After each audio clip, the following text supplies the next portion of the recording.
All right, thank you, Ali. So here's the agenda for what we're going to cover in today's webinar. We'll start by looking at emotion and content generally, discuss their relationship, and talk about how you can think about emotion when you're writing. Then we'll take a practical look at writing with intent and the importance of using emotion to reinforce what you're trying to achieve with your content. Then we'll look at one way you can measure emotion in your content, and we'll finish with a look at empathy. My colleague Rebecca will talk about some of our research into empathetic writing and what we've learned so far. All right, so we all know how powerful emotions can be. It's one of the central aspects of being human, and it's a key factor in how we as humans make decisions.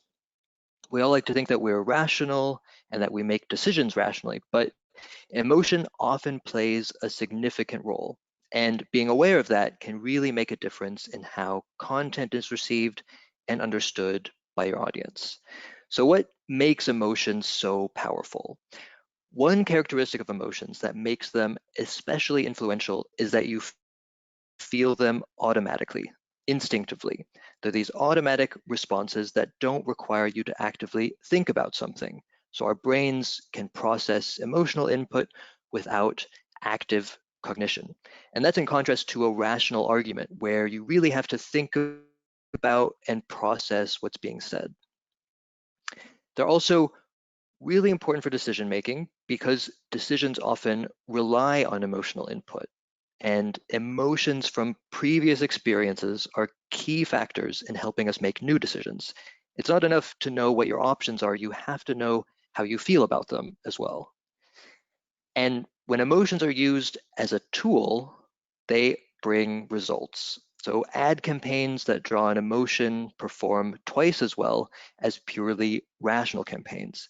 And it's a tool that's often used in a really obvious way in advertising, and you're maybe already thinking of TV or print ads that overtly emphasize fear or trust or anticipation or happiness.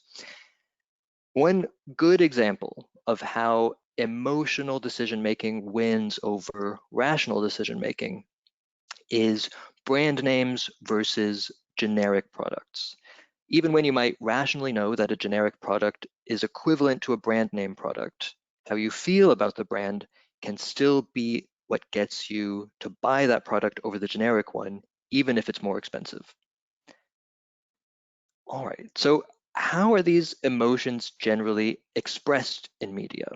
These are some of the typical overt ways that you might recognize from ads or movie trailers or other media. There are visual elements showing people's facial expressions and what emotions they're feeling. There might be color schemes to subtly shade a scene with cool, muted, somber colors or bright, happy colors. And you can also use the tone of how people are talking, their intonation or their delivery. How someone delivers a speech or a script can drastically change its emotional impact. And of course, there's music, whether it's an entire score or just sound effects. Those affect our emotions even at a subconscious level. And all of this generally is combined into a narrative, a structure that we can identify with and follow and understand, and that guides us to a specific place emotionally. All of these are the more overt, obvious ways that emotions are used with images or sounds. But in this webinar, we're actually going to focus on written content, and not just on advertising, but really all kinds of written content and how you can use emotion as a tool to deliver your message and have your audience receive it in the way that you intend. So how can you really harness this powerful tool in what you're writing? Well, let's first get our bearings by talking about emotion in general. To be able to talk about them, we need a framework, a way to categorize the multitudes of emotions into something that we can use practically. And one of the most widely used frameworks for this is Plutchik's Wheel of Emotions, which you can see here. Plutchik's theory of emotion is based on 8 primary emotions, which you can see in the 8 axes of this wheel. Each emotion has different degrees of intensity. The closer to the center, the more intense. So for example, ecstasy is a more intense version of joy, and serenity is a less intense version. So if we want to give a label to each of the 8 primary emotions, we can use these labels in the middle band: joy, trust, fear, surprise, sadness, disgust, anger, and anticipation. You can also see that in this wheel, the emotions are arranged with the opposite emotions across from each other. So sadness is the opposite of joy, and fear is the opposite of anger. And different combinations of emotions lead to more complex feelings. Joy and trust combined together are love. Anger and disgust combined together are contempt. In fact, according to Plutchik, all other emotions can be derived by combining these 8 primary emotions in different ways. So as you can see, there is a lot to dig into just thinking about the theory of emotion. And if you're interested in the basis for these 8 primary emotions, I'd suggest reading more on Robert Plutchik and his research. It is really fascinating. But for now, we're just going to use this basic categorization of 8 primary emotions as our starting point. So how can you identify emotion in written content? Well, here are 3 different ways you could do it. You could ask individual writers to make their own assessment of what they're writing to identify the emotional impact of their content. But as you might imagine, that's not ideal because interpreting emotion can be highly subjective. So to get a more well-rounded view, you could do surveys and ask a group of readers how a piece of content makes them feel. So which of those 8 primary emotions. But if you don't have a large number of readers responding, you also might not get a representative result. And conducting a survey with many readers for every piece of content, it's just not scalable. So what other option is there? Well, you can look at word associations. Measure the words that are used based on how they're associated with different emotions.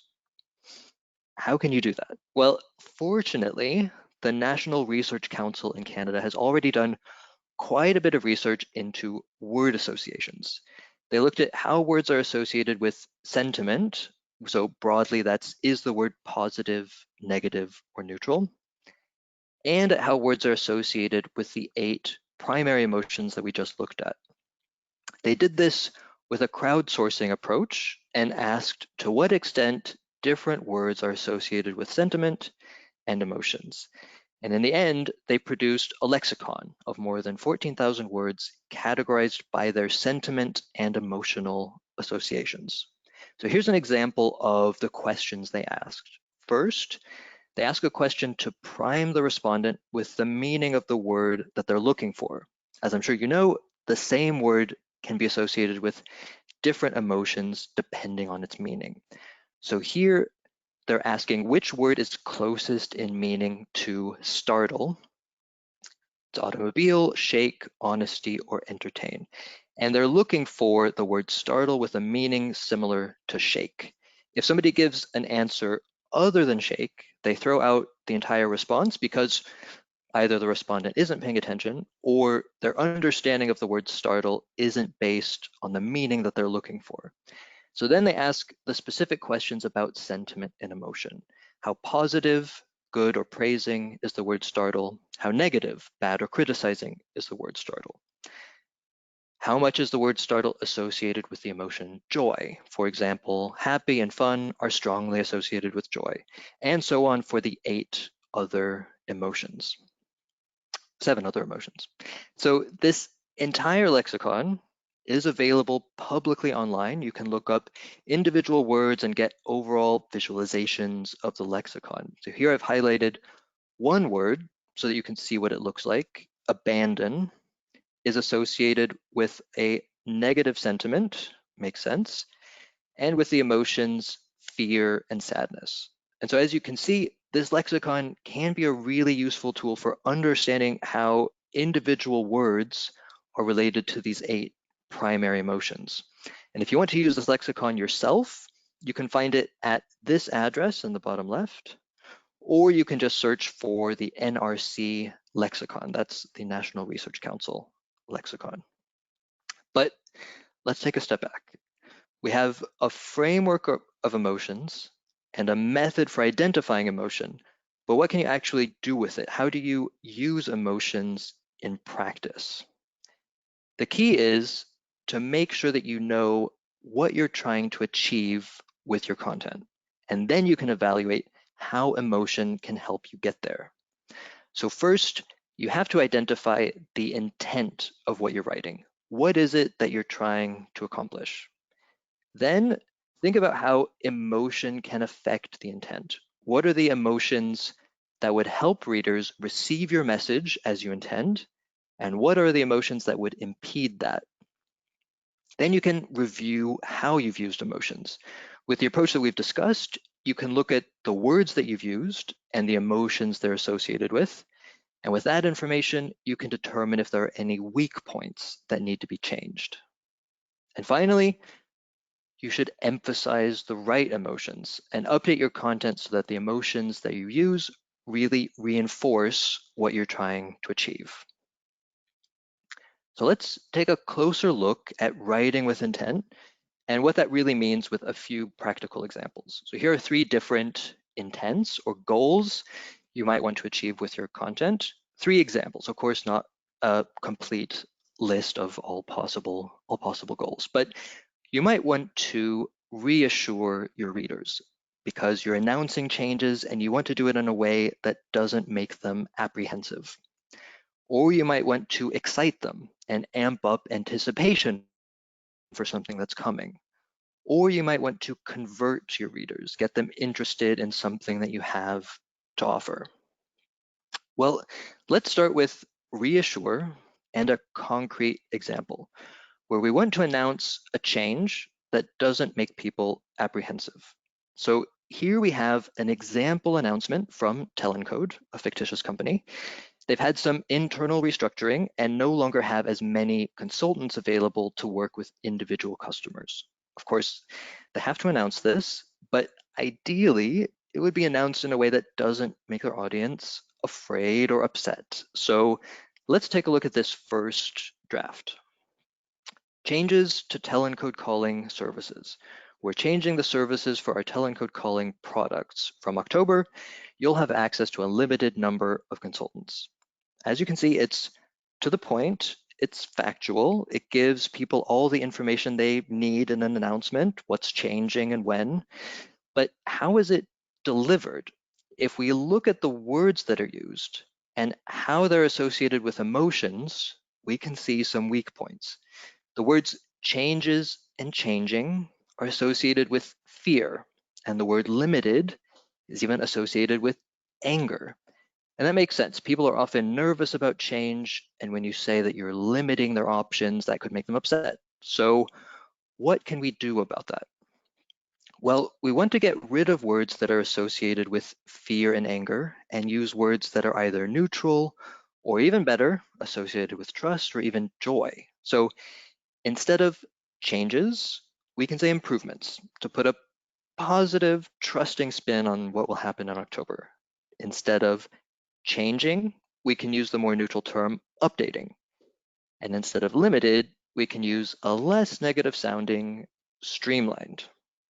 But we can go a step further and emphasize the emotions that we want to convey, trust, anticipation, to even get people excited for this new way of doing things. So one way that we can amp up the anticipation is to change how we're talking about the time frame.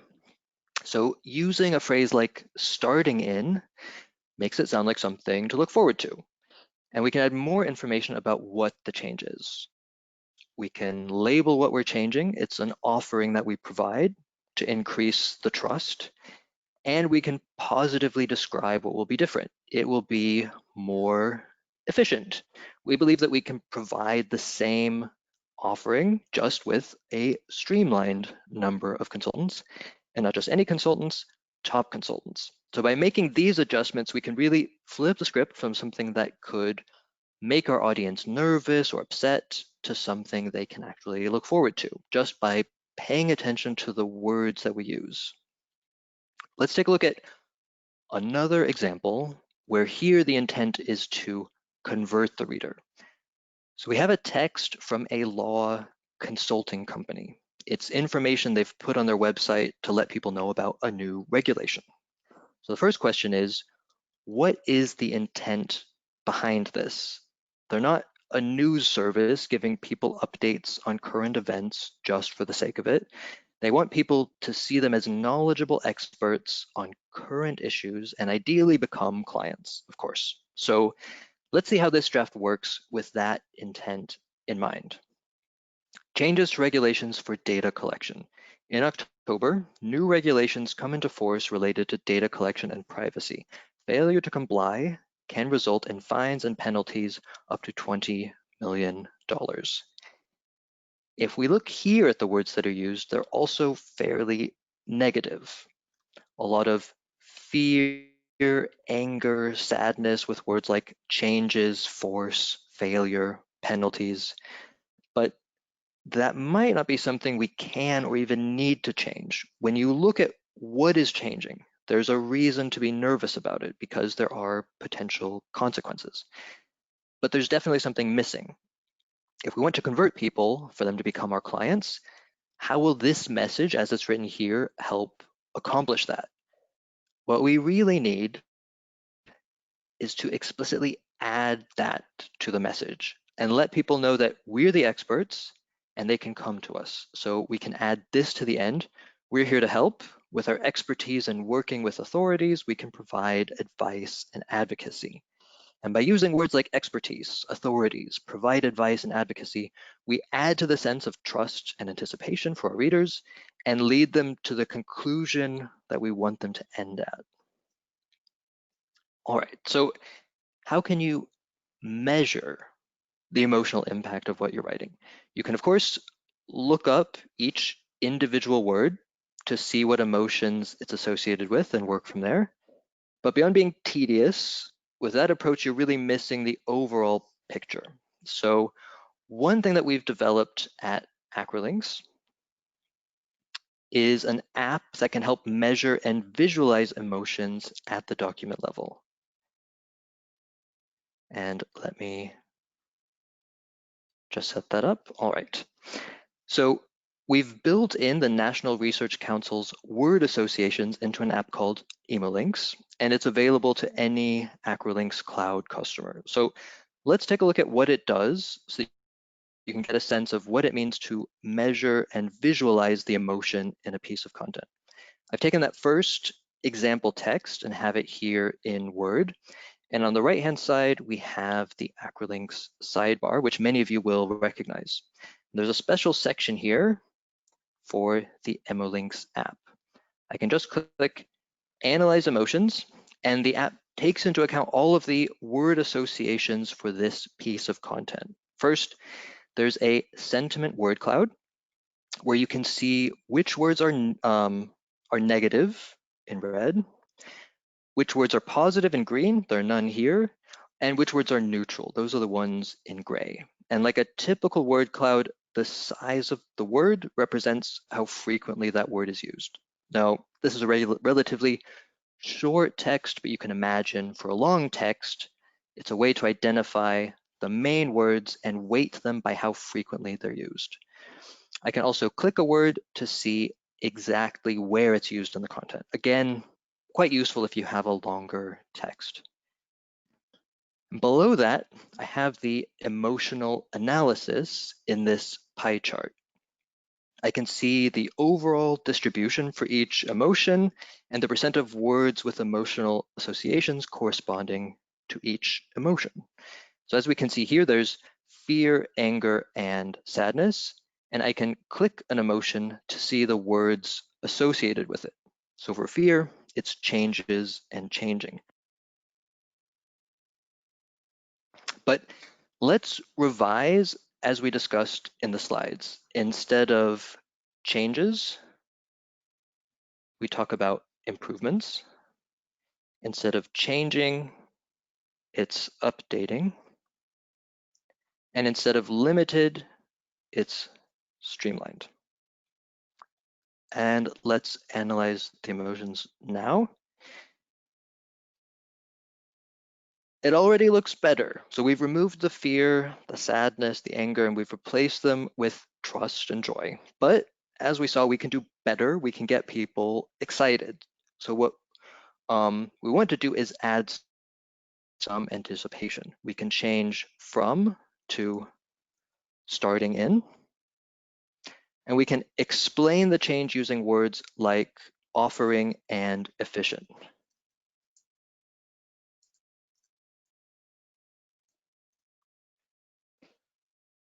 And we can give our consultants some credit and call them top consultants. So let's give that another look. And here we go. Now we can see that we're also conveying a sense of anticipation. We also have joy and trust. And what we can do is use this to make sure that we're getting people to really look forward to what's coming. Let's take a look at the other example with the information about regulations, and it's actually meant to attract new clients. So here we have our negative words and our not so positive emotions. When you look at it, it is dominated by fear and sadness and anger. And as we said, we don't necessarily want to avoid these emotions altogether. They're, after all, the issues that we want people to be aware of. But the main point of this information is to let people know that they can trust us to help them. So by adding that information, we can ensure that trust is there. And when we analyze it, we can see that trust now is the most prominent emotion. And when we look at where the words are used, they're used toward the end. And so we're leaving people with a sense of trust. You can see that they're all sort of clustered here at the end of the text. So this is one convenient way to measure the emotions in text, get the overall picture, and then also dive into the details to identify weak points or also what the strengths are in your text. So if you're already an Acrolinx customer and you're interested in using Emolinx, you can let your customer success manager know, or you can write to us at support@acrolinx.com. All right. Let me just go back to the slides. So as a recap, you first need to identify the intent of what you're writing, what you're trying to accomplish. Then think about how emotion can help you with that, or how it could even be detrimental to what you're trying to accomplish. Then you want to review how you've used emotions, ideally with a scalable, straightforward approach like word associations. And if you have a tool like Emolinx, it's really quick and easy to do. And you can then determine if there are any weak points that you need to change. You can make sure that you use emotions in a way that reinforces what you're trying to achieve, and measuring what that looks like can really help you evaluate if that's the case. All right, so with that, I'm going to hand over to my colleague, Rebecca, to talk about empathetic writing. Thanks, James. All right, so for the next part of this webinar, I wanted to take you all through a little overview of what we here at Acrolinx have learned about empathy and empathetic language, and also end with some similar tips or takeaways that you can use from now on in your own writing. So first, we should clarify what empathy is before we look at empathetic writing. Empathy is about emotion, but it isn't quite the same as emotive writing, which we've just been hearing about. Empathy is more about building an emotional connection, and part of how you do that is by establishing an environment where other people feel safe in expressing their own emotions to you. Then this connection can be fulfilled by reciprocating that trust and expressing one's own emotion. Next, why does empathy matter? You might think this is obvious, but it's still worth repeating anyway. First and foremost, empathy builds rapport, which is a connection based on trust and respect. The people in a conversation where empathy is present can leave that conversation feeling satisfied and heard. What you may not know is that there's also already been research showing that empathy is correlated with more successful business.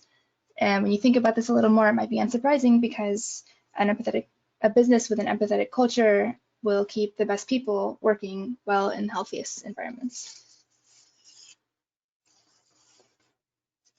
And before I move to some concrete tips about empathetic writing, I wanted to talk a little bit about what we've been looking at in terms of research on this topic.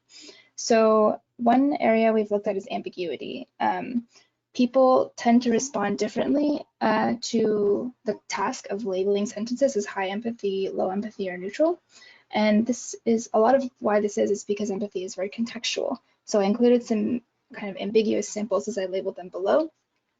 And perhaps if you read these, can you remind me when you're traveling? Or that's fine, speak to you shortly. You might create a context around those in your head to understand them. And some people might create a context in their heads that makes these read as rude, or other people as kind, or other as more neutral. So the high context nature of what empathy is makes it difficult to define these categories. And one question that has come up is how to do this clearly.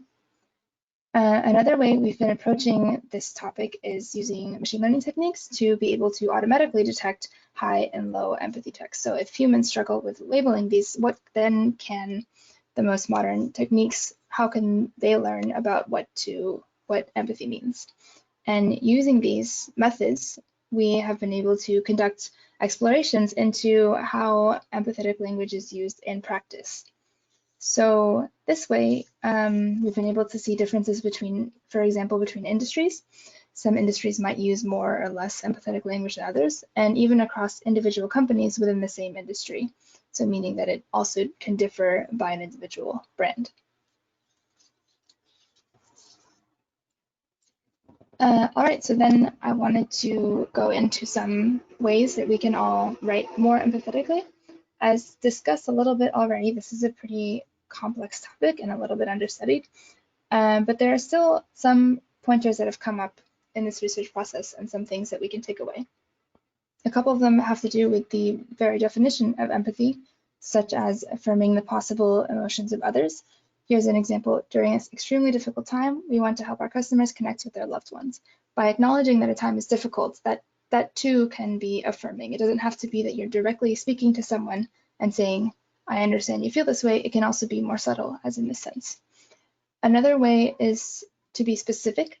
It turns out that people often can see through these very commonly cited platitudes, you could say.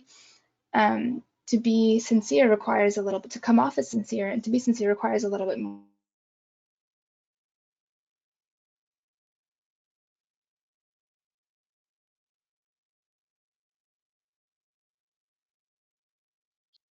Rebecca, are you still there? Uh-oh, I think her audio may have cut out.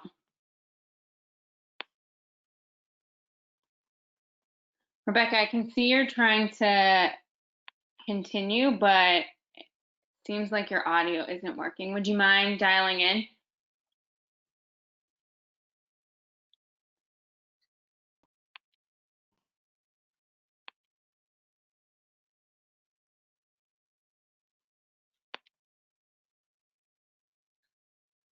Okay, sorry for the technical difficulties, everybody. We're just going to give her 1 minute to try to dial Can you hear in. me now?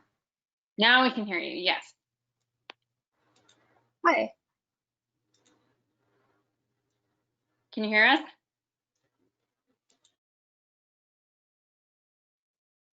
Uh-oh.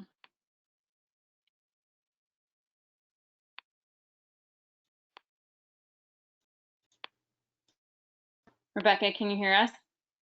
I can hear you. Can you hear me? Now we can hear you, yes. All right, that was strange. Sorry about that. I'm just gonna go back to point 2, I think. Great. All right.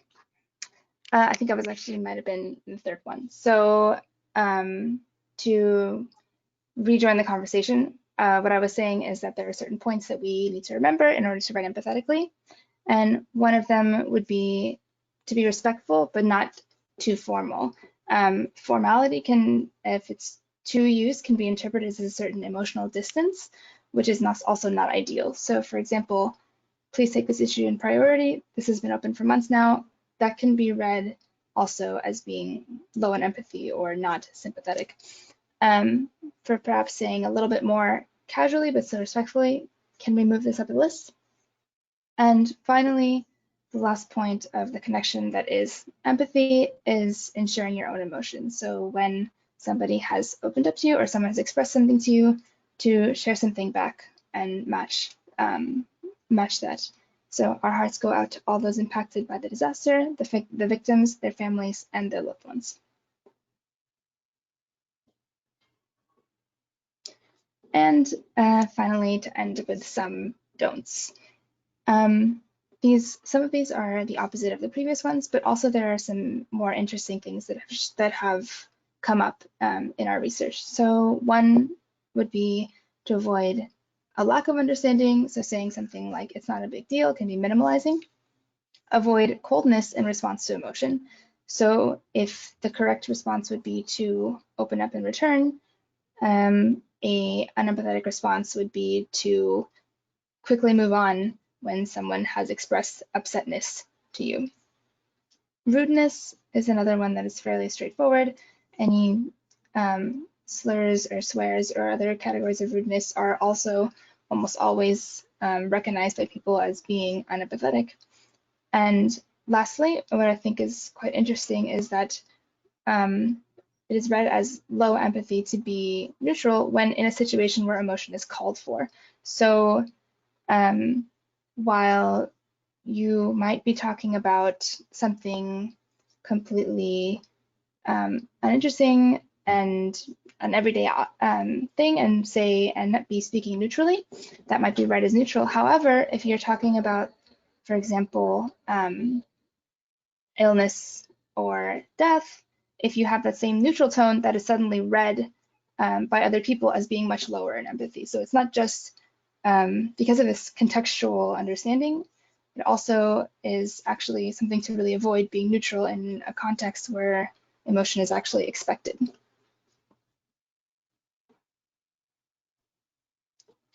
All right, great. Thank you, Rebecca. We had a few takeaways for you, things to keep in mind as you are writing about with emotion or empathy.